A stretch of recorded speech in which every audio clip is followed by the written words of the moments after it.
Greetings, everyone. Happy World Pangolin Day. Thank you so much for joining us today. We've got myself here in the Pacific Northwest in the state of Oregon, and we have our friends in Namibia.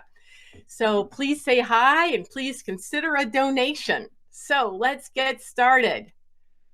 So today is World Pangolin Day, celebrated on the third Saturday of February every year. And if you've been following me for long, you know I love pangolins and I do workshops every year on them. And so I'm so glad you're here. Do say hello in the chat box, tell us where you're from, and ask your questions. So again, my name is Christine Elder. I'm your host. I've taught over 250 of these sorts of live online workshops. And so I'm so excited to be here with you today. I'm a visual artist and environmental educator in Central Oregon. So I've never seen a pangolin before, but I've studied them a lot. And we've got some experts here with us today to help us. So what are we doing today? Well, reserve about 60 minutes for our presentation. And we're going to learn about the Pangolin Conservation and Research Foundation. And we also actually have their founder, Kelsey Prediger, here today. I'm so honored and excited to have you. And then we're going to learn about the species that they mainly study, the Temminck pangolin, which lives in southern Africa. We're going to draw a pangolin together step by step. This cute little guy. And don't worry if you have no drawing skills at all.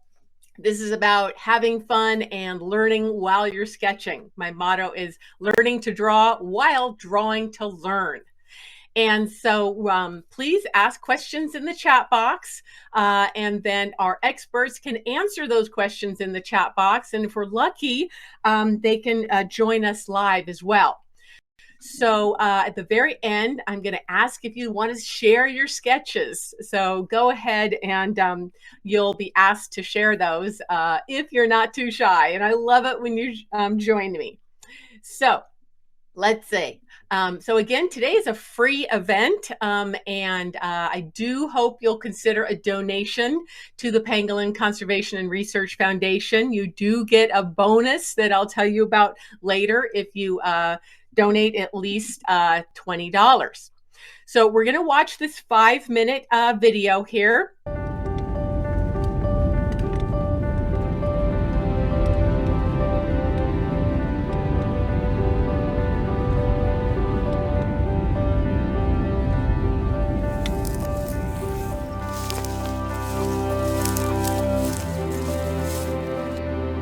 Pangolins are really unique animals. They look a bit like a dinosaur. They've got these long sticky tongues that eat the ants and termite, and they're this kind of scaly thing. When you hear stories of people seeing them for the first time, they're actually afraid. But when you get to know their character, they're these gentle animals that are just afraid of everything. And I think that's one thing that drew me in, is their gentle souls, and their main defense is to curl into a ball. And it's protected them for nearly 80 million years, but it doesn't protect them against people.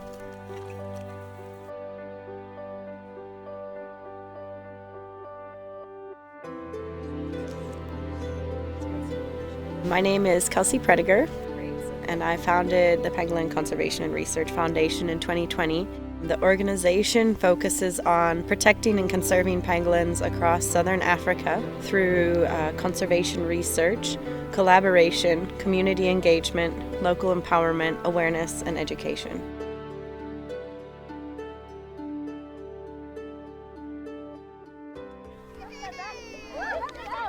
So the San are actually some of the original human beings on Earth, and they're a very special culture because of their connection to land and nature. And they historically lived across southern Africa as hunter-gatherers.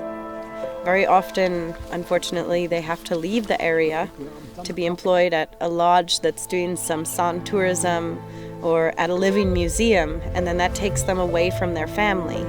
And so for us, it's very important that we continue to employ people in their villages, that they don't have to leave their village or the conservancy for employment. This project is the first of its kind where it's working with local people and their indigenous knowledge of the land and nature combined with modern technology to do this groundbreaking research into the ecology of pangolins. In nowadays, we used to share these new ideas to the young generation children for them to know that the pangolins must be saved and poaching must be stopped. The story of our ancestors is very important to be shared with the future generation children. That's why. If you are not use the knowledge of the ancestors, you will get lost.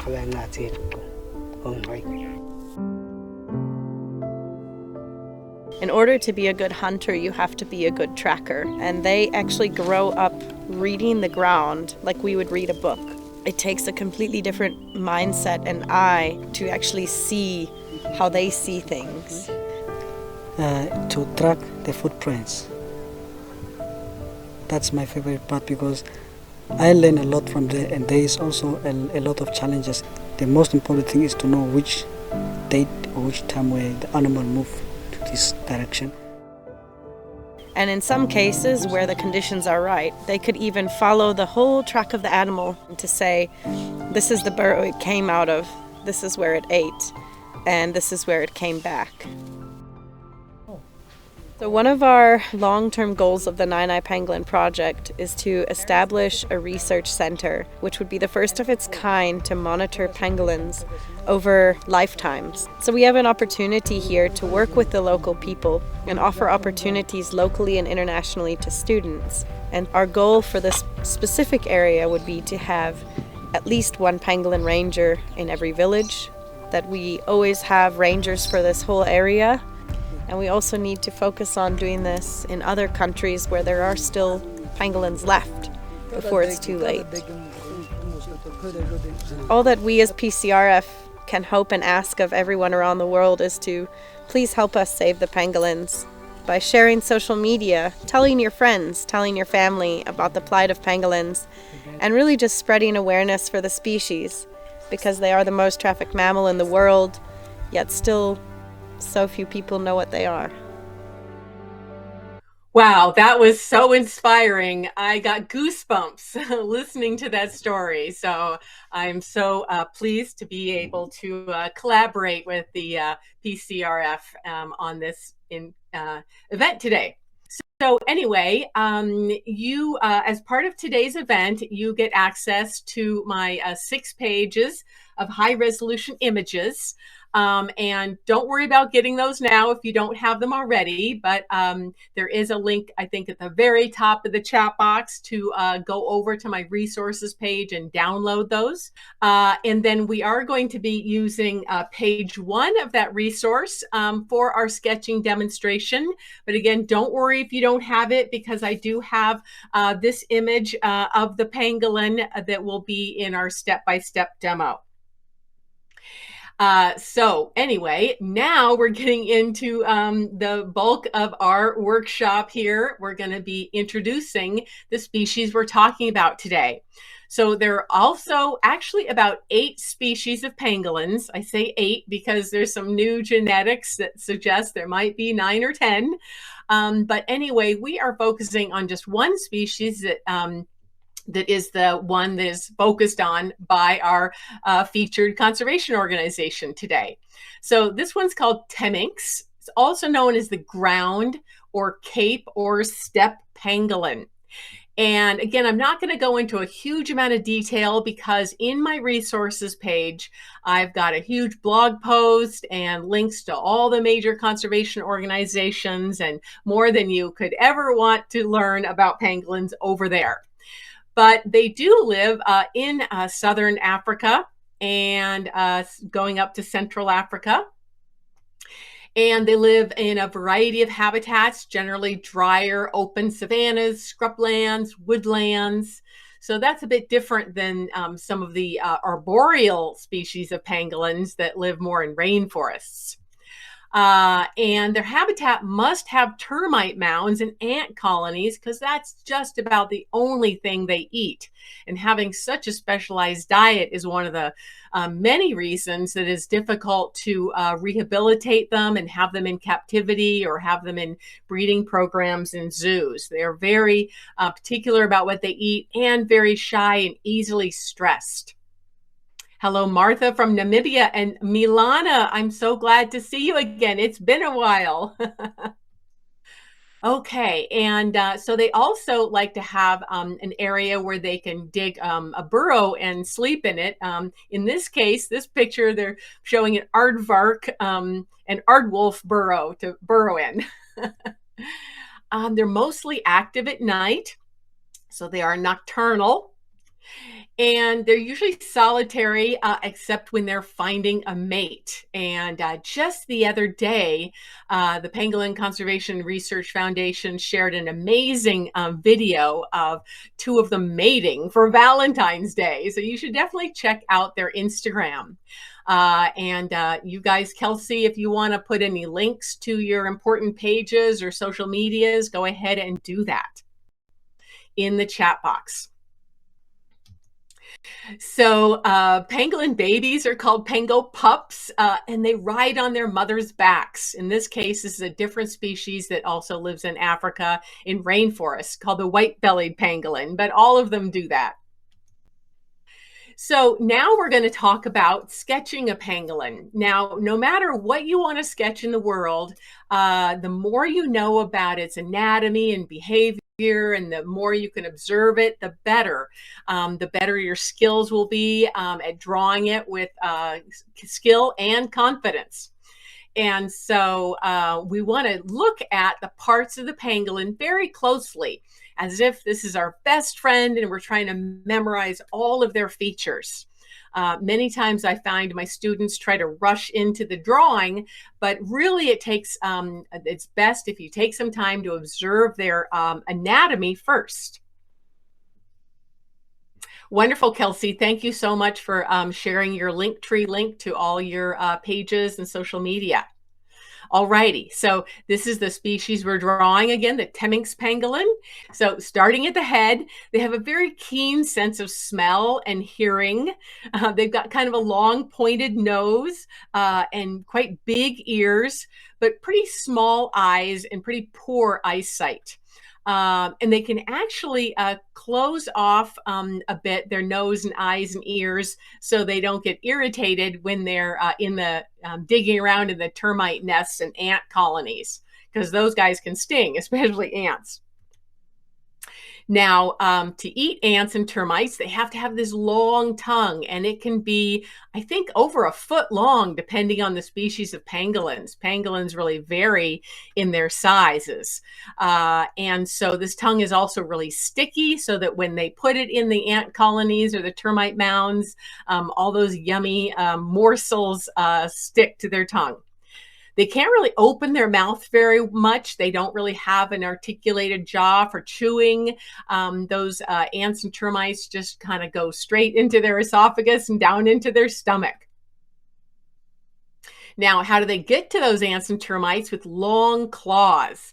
So on their front legs, they have 3 long claws, and they're very strong. Of course, including the muscles in their forearms are very strong and able to open up those dead, dying trees on the ground to get into those ant colonies, or to tear apart those termite mounds, which can be very hard like cement. Now they walk on the ground, and especially this species is a ground dwelling. And when they're walking, they sort of have what's called a bipedal walk. So almost like humans, but kind of bent over. So often they'll keep their front paws up while they're walking. I call them paws, but I don't think you really call them that technically. Okay. And then there's scales. So they have these overlapping scales that provide a really protective armor. And this is what's really unique about pangolins. They're the only mammal that's nearly fully scaled. Only their belly, their vulnerable belly, is actually unscaled. So it kind of enables them more to, eat and mate and give birth and to roll up in a ball. So even though they kind of look like maybe an armadillo or something else, these are different sorts of scales. Now, every species of pangolin has different shapes to their scales, and that's one way that authorities can identify what species of pangolin the scales were taken from if they find those scales in illegal markets where they're sold for their medicinal properties.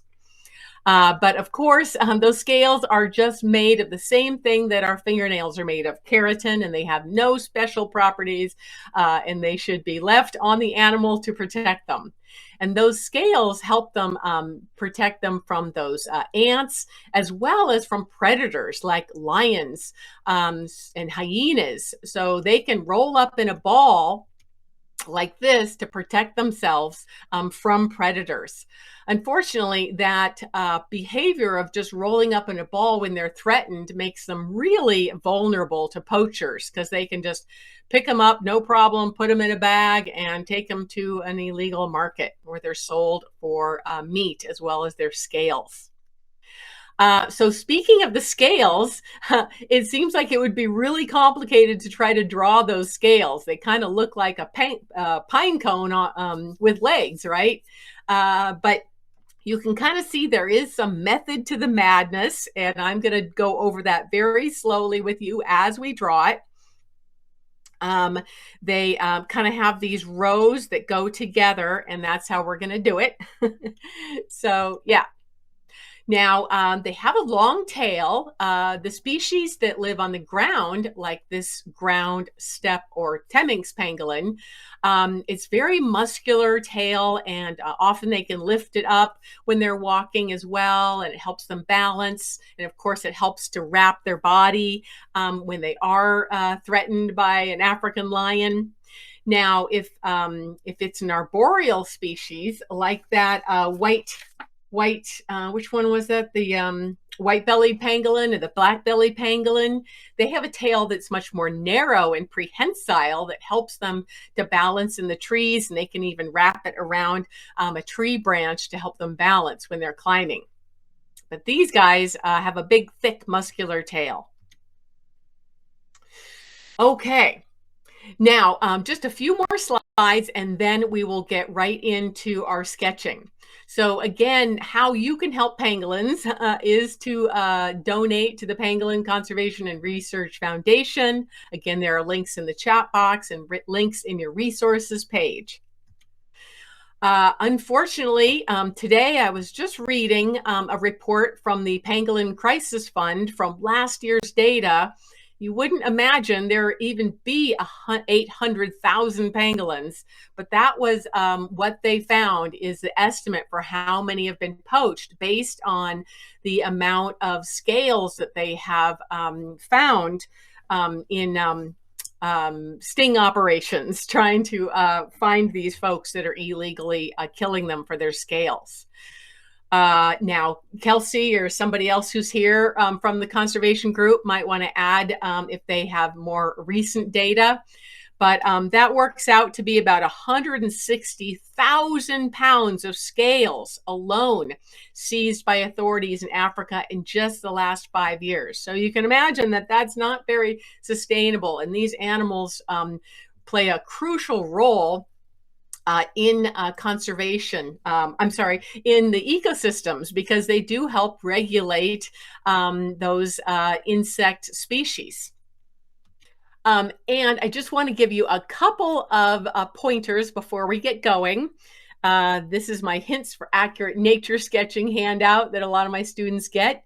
And of course, this is a picture of a sea lion, but it doesn't matter what you're sketching. There's still some things you can think about while you're drawing together with me. So first, you want to observe before sketching, and that's what we did when we talked about the pangolin head to toe and its anatomy. You want to draw very lightly and loosely. So just using your pencil with the very lightest feather-like touch in your first drawing attempts, so that you don't have to spend a lot of time erasing, because if you're in the wilds trying to draw something, especially a pangolin, it might run off before you ever get a chance to finish. So I encourage people to try to do all their drawing first with a pencil, get the main outline, and then you can do some erasing towards the end. Okay, so keep that pencil moving. Don't be thinking too much. Again, focus on what you're learning about the pangolin while you're spending the time observing it. Okay, and you always want to continuously glance back and forth between your image of the pangolin, which I'll be showing in the tutorial, and your sketch. So to make sure that you're actually drawing from observation, real life observation, and not imagination. And then mainly, enjoying the process. So I've kind of broken it down into 6 basic steps that I always teach my students. I do have online classes, and you can learn about those later. I can email you about that later. But anyway, basically, we're going to think about blocking in the basic proportions, looking at the negative shapes around our animal to help us draw the positive shapes of the animal, noticing any sorts of interesting angles, noticing alignments of different structures, whether they're parallel to each other or perpendicular, noticing relative proportions. Like, for example, the head of the pangolin is quite small in comparison to the body. It's not like, a rhinoceros or hippo, which has a really big head compared to its body. And then noticing its flow lines, kind of like how your pencil might flow over the animal. There we go. Okay, so now we're going to get started. I do pre-record these. I actually recorded this morning because it's a little bit hard to be in my right brain and draw and be in my left brain and teach at the same time. So I'm going to lead you through this step by step. You do see that there's a miniature picture of our pangolin in the upper right, which will stay there the whole time. This is about a 26-minute demonstration. And again, if you don't have pencil or paper, if you're afraid of art, you think you can't draw, you can just watch the first time through and then watch the replay and follow along if you'd like. And again, keep your focus on the fact that we're drawing to learn.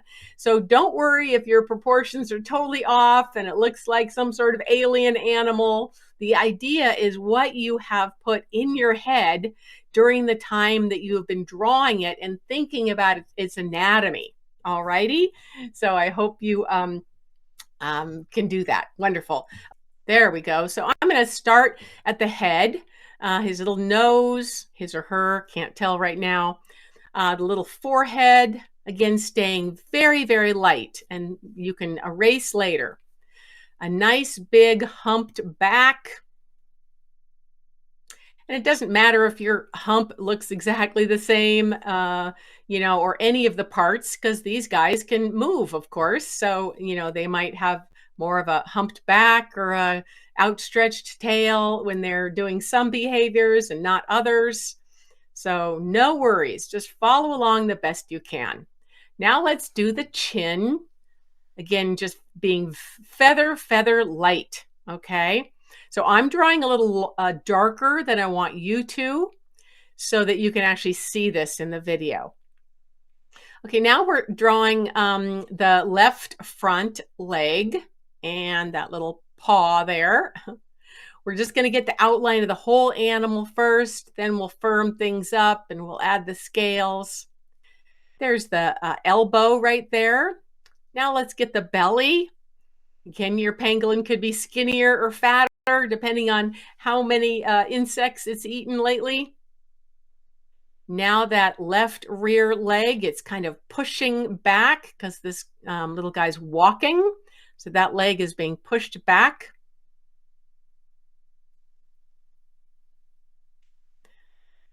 Now we're going to continue on to the tail.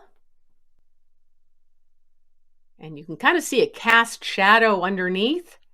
We'll draw that later, but you can tell that the tail is lifted up from the ground because it's not touching the cast shadow. Okay, that's our outline so far. And I'm just going to add the other legs. So you can barely see it maybe, but there is a little bit of a shadow or a hint of the front right leg. But the rear right leg, that one's walking. It's quite firmly set on the ground, and it's mostly in shadow. And you'll notice, especially later on when we draw it, that this inside leg is bare. The inside of the legs and the belly do not have scales. Okay, now we're going to go back and add some of the details to the face. Let's add those little nostrils. Well, one nostril and a tiny little mouth. And I'm going to add a fun little tongue because remember, that's something that's really, really special about these guys. They have a very long, strong, muscular tongue that's quite sticky. It can capture those ants. And for fun, I'm just going to draw a few ants. They're not very anatomically correct, but just little ants, or you could draw termites. I see Jesse says, Team PCRF is following along. Fabulous. Okay, now I'm going to get the eye. Again, they have quite small eyes, pretty poor eyesight. They're not using the eyes so much. We want to try to leave a little highlight in the eye and give our little pangolin some eyelids. And then the ear. They do have very good hearing and sense of smell, and that ear is pretty large.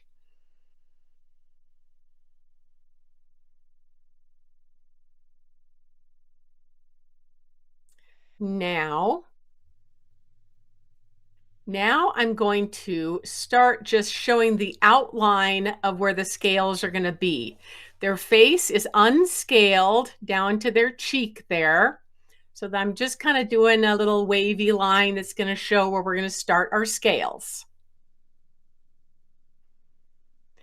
And giving you a moment to catch up.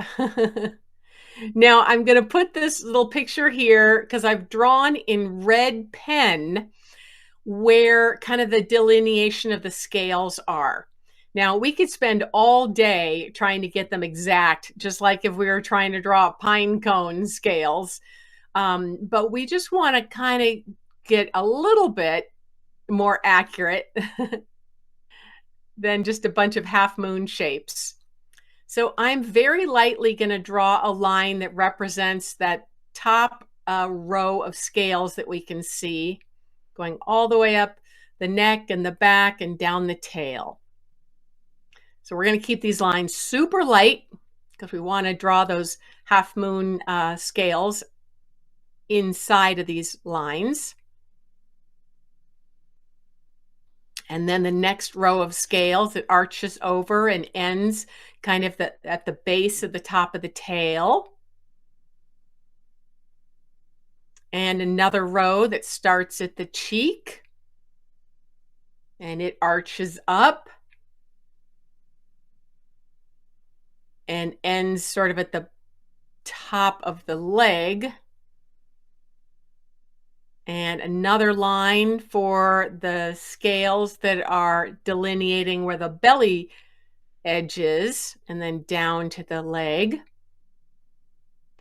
And then there's rows of scales that get progressively smaller, and those guys are kind of arching upwards compared to the scales on most of the body that are kind of angled just to the right, to the back. So we're going to draw some very light lines on those left legs. And then that right rear leg, I'm just going to do the front edge. You can't see it very well, but the inside of the legs and belly do not have scales. They're just bare skin.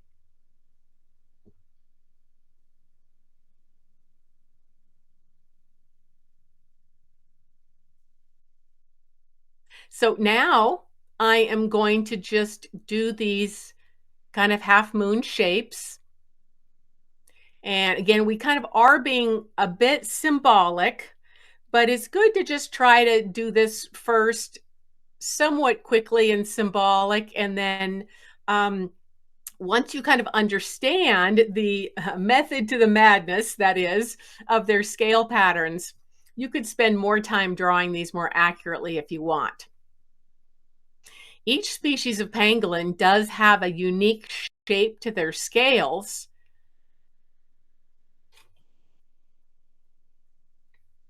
Some are a little bit more pointed, or some are a little bit more wavy.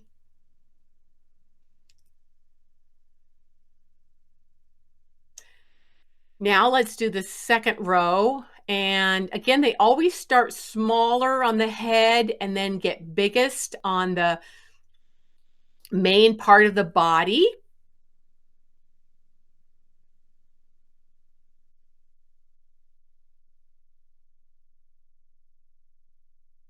And they, yeah, we'll just darken these later. We're just kind of getting them all put here first, all basically placed. And then there's this row along the tail.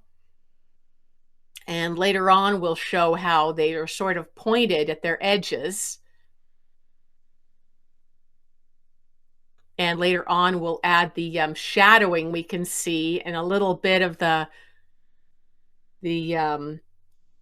scales on the tail that are sort of on the right side of the tail.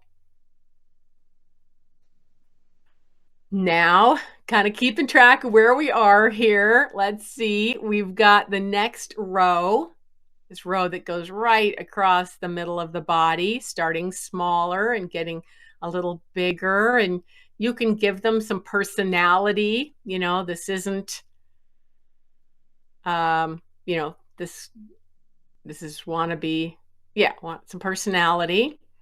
And every animal is going to be a little bit different in their shape and size of scales, just like humans have different colors of hair and colors of skin and different sorts of fingernails as well. Again, these scales are made of the same keratin that our skin, that our own fingernails are made of. So no special medicinal qualities. Now those belly scales.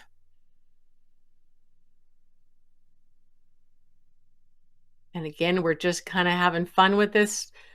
We're observing our pangolin to some extent, but we don't want to make it too perfect or too exact. Now, the scales on the legs are kind of angled upwards, though, in general. And they're a little bit smaller as they get down towards the foot pad. They get progressively smaller and smaller, just like the scales on the neck and the head get progressively smaller. Now that right rear leg, we're just putting a row of scales on the front because, again, the inner leg and belly are just bare skin. So we're just seeing one row of scales on that back right leg.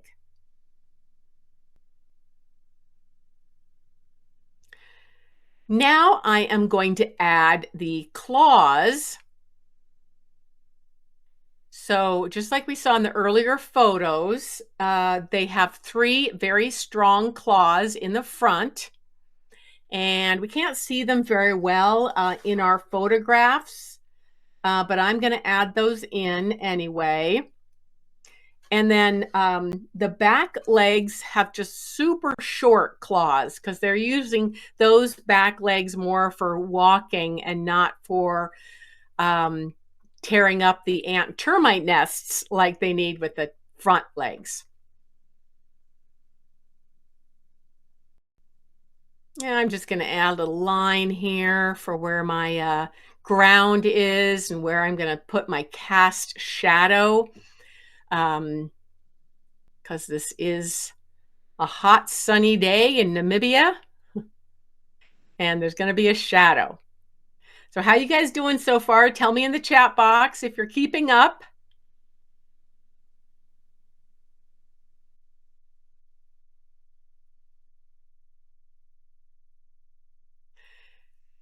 So now I'm going to go over the exterior lines once more.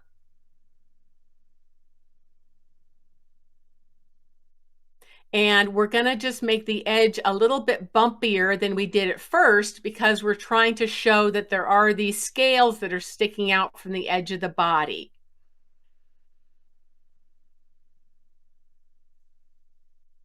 And, you know, they can move those scales to some extent. So again, you don't have to be just like me. Your scales could be flatter or more higher. Jay asked, does each species have the same number of scales? That's a great question. I don't think so. In fact, I do link in my resources page to a reference on the anatomy of different species.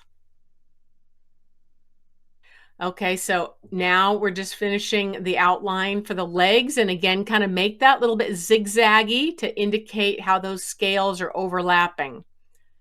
They're not just a smooth, flat line. Now the front left leg, and outlining those strong claws, 3 long, strong claws for digging burrows to sleep in and to digging up termite nests and ant colonies. Oh, Kelsey, wow, she says they have roughly 385 species. I mean, scales. And I suppose that, Kelsey, is the number of scales in general in our featured species, the Temminck's pangolin. And of course, pangolins, the 8 species vary so much in their size that they might make sense to have different numbers of scales. Various species range in size from just like a foot long to 6 feet long, and just a couple pounds to 75 pounds, I believe, in the giant pangolin. These are all wonderful questions. So please take advantage of the fact that Kelsey is here, the founder of the Pangolin Conservation and Research Foundation, so that you can really get your questions answered. Now we're doing really emphasizing the zigzaggy pointed edges of these scales on the tail. I think I needed more scales on the tail, but that's okay. Again, we're just kind of having fun here. And then I'm going to outline the shadow that shows much better in your printed version of your resource page. But that edge is the right tail edge that is mostly in shadow. Okay, we are now going to firm up our interior scales. And again, don't get too caught up in whether you have the right number or shape. Just this activity of drawing them is going to help you appreciate how interesting and unique they are. So I'm going to do the same thing where we're just doing the each row of scales. And then we're going to show how they overlap. And lastly, how there are cast shadows under each scale from the sun. And I've brought back my actual photo on the upper right that you can refer to. And again, you see I'm just kind of winging it, inspired by reality, but not trying to get it exact. Otherwise, we'd be here all day. So if you want to keep yours lighter than I'm doing and do a better job at this later, you can. And as we're drawing these, we can notice how each scale overlaps, so they're completely protected from the elements, from the sun and the dust, and from being bitten by ants, and protected from their predators like lions and leopards and hyenas and cheetahs and whoever else might eat them.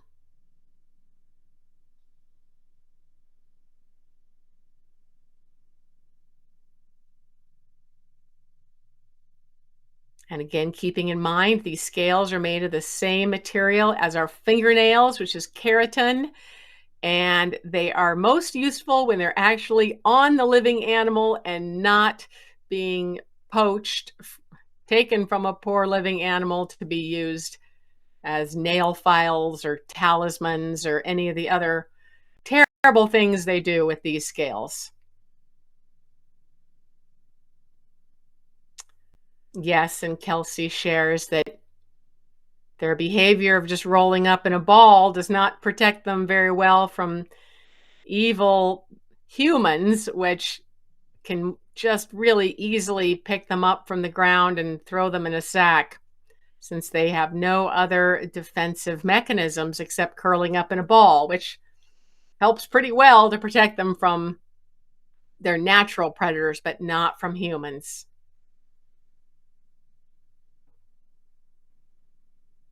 So the last few centuries have been the first time in 50 million years that they've lived on Earth that they're really, really endangered. Okay, so now we're going to talk about where the sun's coming from. Imagine you're in the savannas and deserts of southern Africa and it's a hot sunny day, and we want to show where the sun is coming from. And when we start adding some shadows, like our cast shadow I'm adding now, that really helps to place the animal on the ground, like it's not floating up in the sky. It's well placed on the ground, and the shadow is going off into the distance. As you see, I am not touching the shadow to the tail like I am to the legs, because the legs are touching the ground, so they're touching the shadow. But the tail is lifted up off the ground while it's walking, so the cast shadow is not touching the tail. Isn't that interesting to think about? Now I'm going to add some shadowing for that back leg, because it's completely in shadow, because its big, fat, healthy body is shading it from the sun. So we're going to add some shadowing on that back leg. There's going to be more shadowing on that back leg than the front leg, because it's farther away from the sun and it's a bigger leg and it's shadowed by a bigger body. And we're going to shadow under the tail and along that edge of the tail's right row of scales. The scales that are on the right side of the tail that are mainly hidden, except for the zigzaggy shadow we're adding. Now on the face, again, remember the cute little face is, I'm making it a little bit cuter with a little bit more pointy snout there. You might notice that's the very first time I've erased.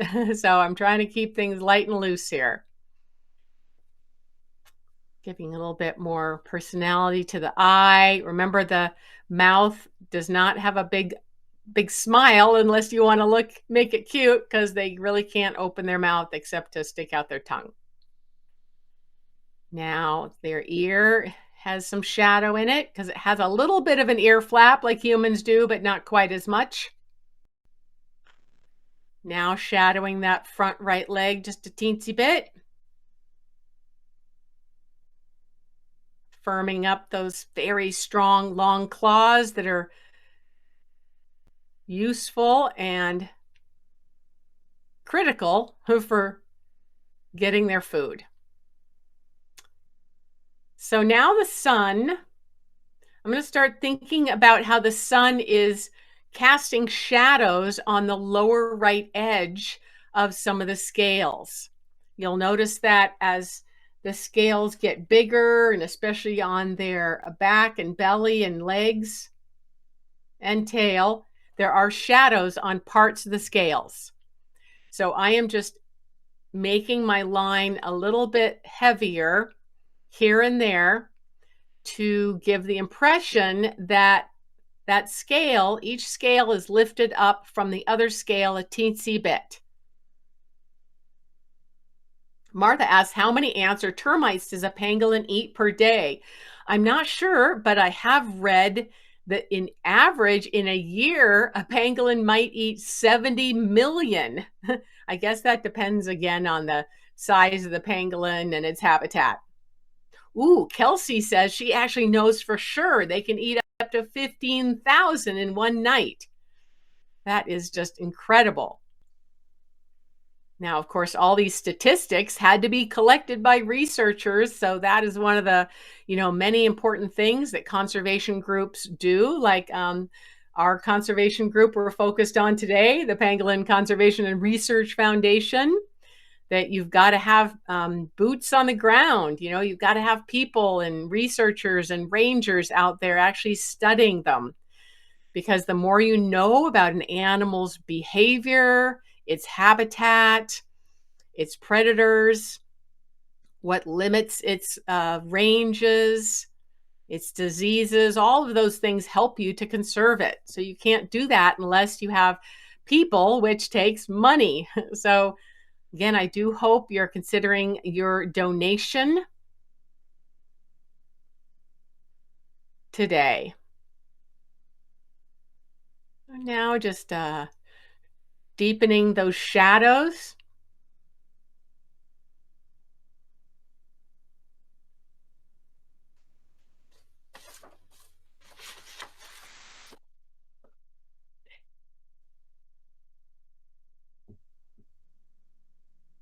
Jay, so how many offspring do they have? I think they can really only handle one at a time. And when do they acquire those scales? Interesting. Are they born with those scales? Yes, Kelsey says 1 per year. And so that low reproductive rate is another reason they are endangered. Many animals that have a long life and a low reproductive rate, including things like hippos and rhinoceros, they're going to have a lot harder time bouncing back if their numbers are in decline, because you can only grow your numbers as fast as you have babies, right? And there are a lot of predators out there that would want to eat a baby pangolin. Milana has a great question. Do they shed their scales? Like we know birds annually shed their feathers. And some animals like reptiles shed their whole skin. And in the past, people actually thought these guys were reptiles because they are covered in these weird scales. And we know reptiles like snakes shed their whole skin at once. But pangolins, I believe, have their scales for life. Yep, and Kelsey says they don't shed their scales and they can't replace them. So it's not like a lizard who can lose its tail to a predator and grow it back. So again, those life history traits make some animal species like pangolins a lot more vulnerable to not being able to bounce back with their populations if they are lost through poaching, habitat loss. Oh, Milana's got another great question. How do they clean themselves? I do know they love taking baths and love rolling in the mud. But yeah, they can't clean themselves like a cat would clean their fur.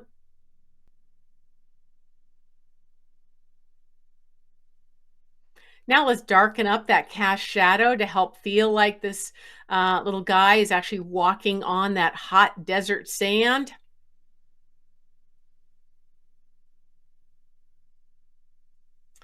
Yeah, and Kelsey also said that they take dung baths. Oh, that's fabulous, to deter parasites, and they can even lick under and between their scales.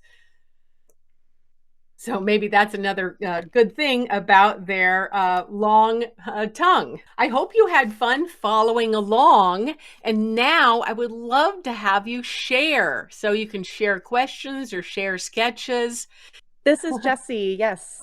Yes. So you guys are both there. Wonderful. We're here. How did you enjoy that?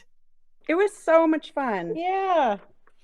and you see the value in sketching and conservation. And I hope you guys have been doing that or will be inspired to do that more in the future.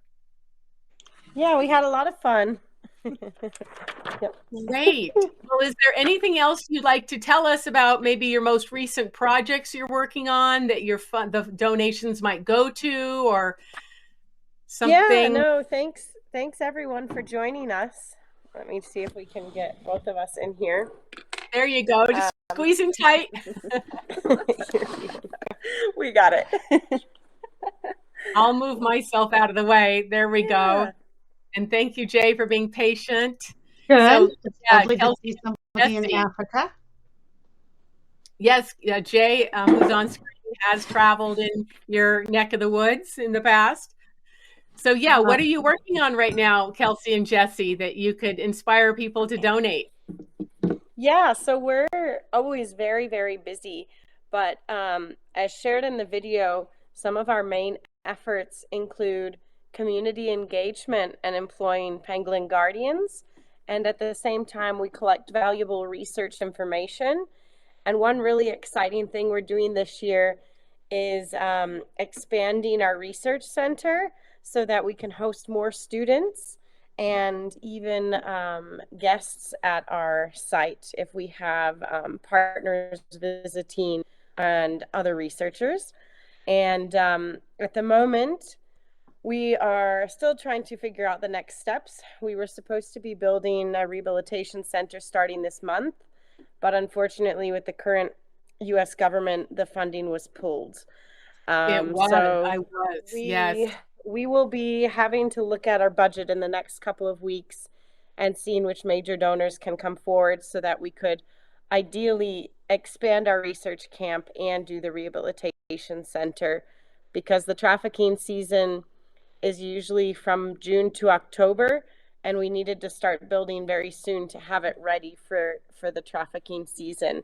So any donations will go towards helping us achieve those two major milestones this year.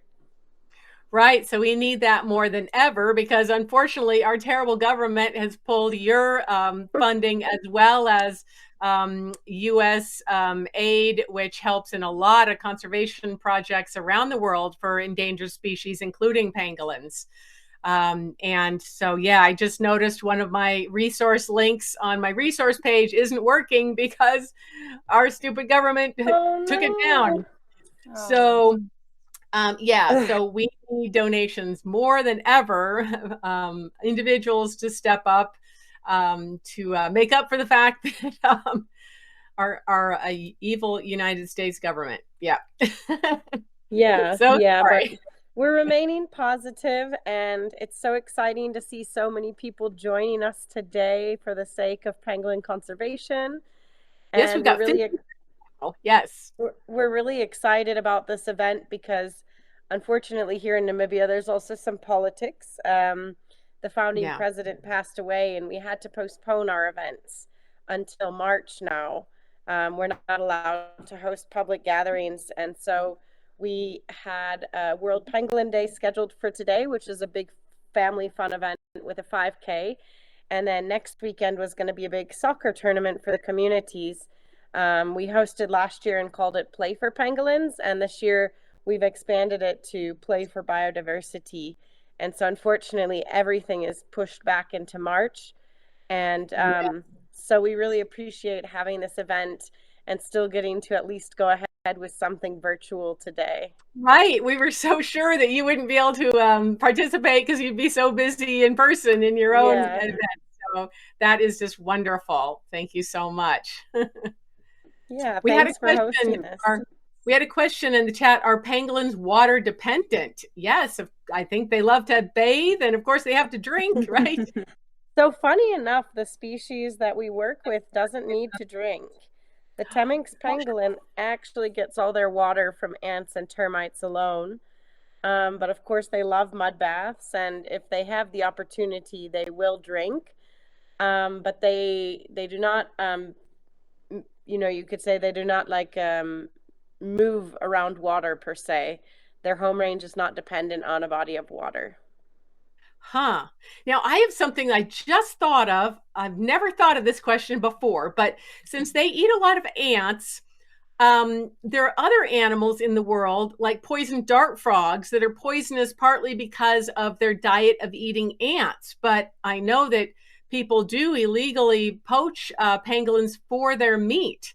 So, do the kind of ants they eat not taint their meat, or do they eat enough termites?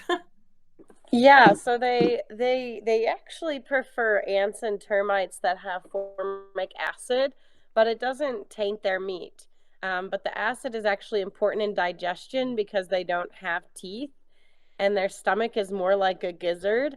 And so it's believed that the formic acid helps break down the exoskeleton of the ants and termites. And it's also an essential just part of their diet to balance everything out. Wow. Okay. Great. Thank you so much for answering that. Look our at mascot this. with us. This is our mascot joining us. Almost life-size carved wooden pangolin by the San people that we work with in the Naina Conservancy, the local community. So we thought we'd have this guy along with us for the class. And we sincerely appreciate everyone's support and enthusiasm. We also wanted to say, if anybody is on Instagram or Facebook and would like to share their drawing or any pictures they took, please tag us, and we would love to reshare that on our social media as well. What hashtag should we use for our pangolin sketching? That's a good idea. There's a few. Yeah, World probably Pangolin are. Day 2025. Draw for pangolins. Pangolin CRF. Draw for pangolins. Yeah, and that brings up a good point. If you don't already follow us, our handle is Pangolin CRF. So please follow us. Please tag us with that as well. So that way, Kelsey's going to put it in the chat now.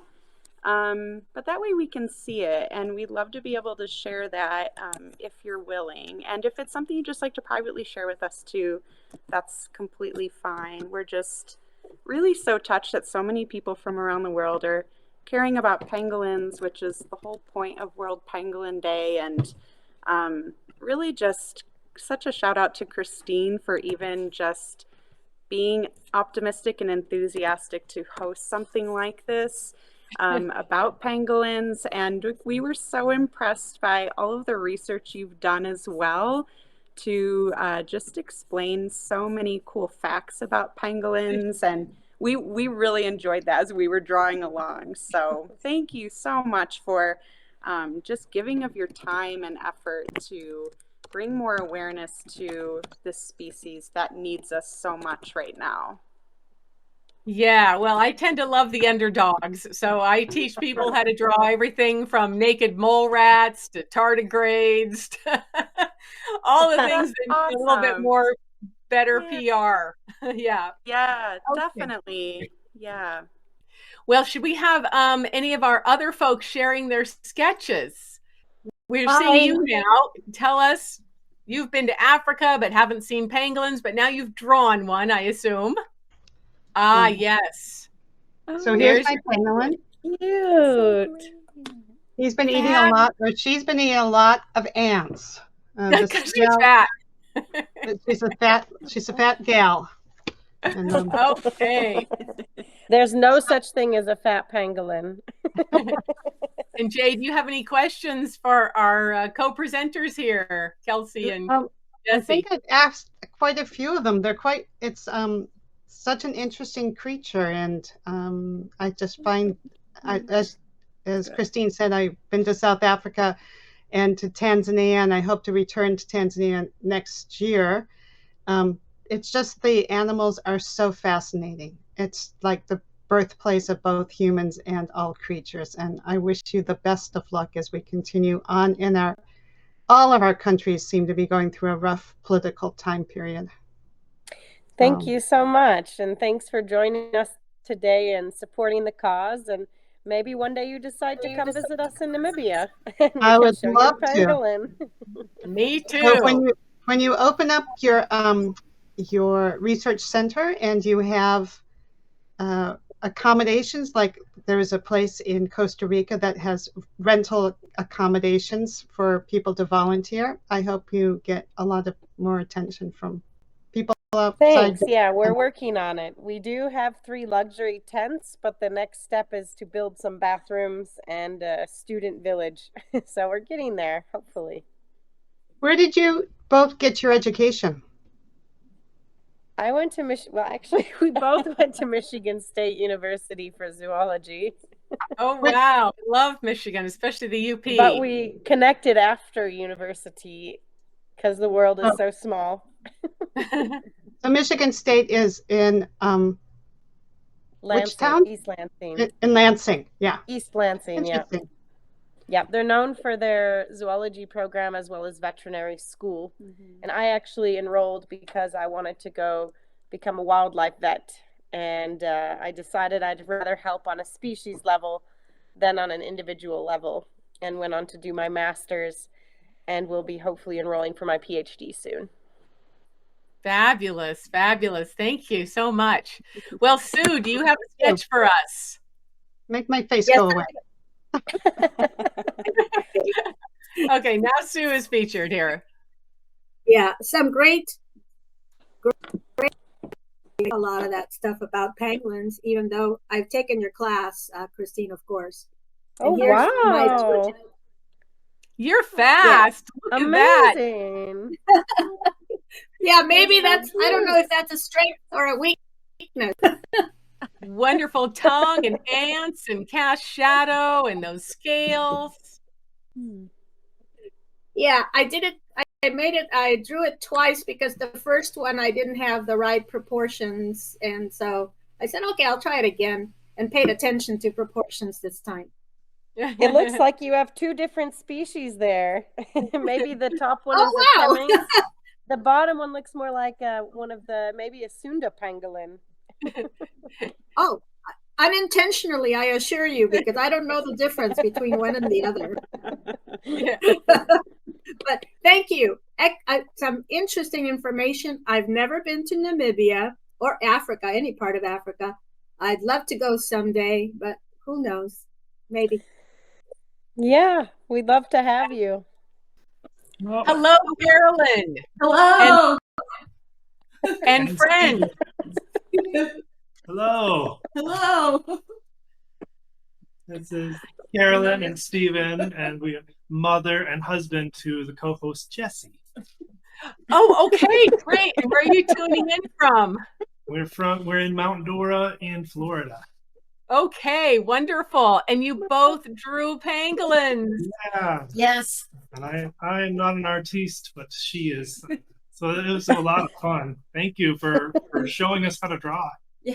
Fabulous. Yeah. And remember, the focus of drawing is to learn about the anatomy and behavior and not feel bad that if it doesn't look exact. But I think you both captured them very closely with a lot of fun and personality.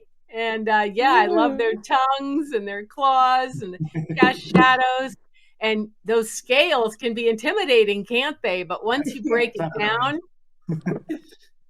Yeah. So do you folks have any questions? I'm sure you know all about pangolins being the parents. Yeah. Thank you so much for hosting this. This was a lot of fun. Yeah. So there are a lot of resources on my website, as well as a link to about 20 different conservation groups where you can learn a lot more about pangolins, and some wonderful documentaries and videos about pangolins. So thank you again so much. And please remember to donate. Take care. Happy World Pangolin Day.